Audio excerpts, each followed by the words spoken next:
Miroslav Lazanski, najugledniji srpski i jugoslovenski vojno-politički komentator. Rođen je 1950. u Karlovcu, diplomirao je na Pravnom fakultetu u Zagrebu. Novinarsku karijeru započeo je u Poletu, a nastavio u listovima Vjesnik, Start, Danas, Politika, Ekspres, Nin, Večernje novosti. U politiku prelazi 1991. Izveštavao je iz Sirije, Somalije, sa Krima i iz ratova u Afganistanu, Čečeniji, Kongu, Iraku, Iranu, Libanu, Jemenu i Libiji.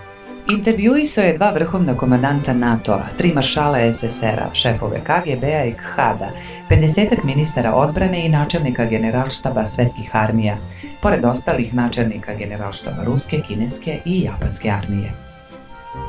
Jedini je od jugoslovenskih novinara plovio u atomskoj podmornici, letao avionima MiG-29 i F-14, boravio na nosaču aviona John Kennedy. Gostovao je u vojnim akademijama Rusije, Japana, sada Australije, Italije, Velike Britanije, Nemačke, Rumunije.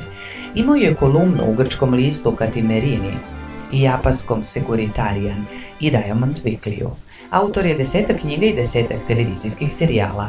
Odlikovan je medaljom za vojničke zasluge.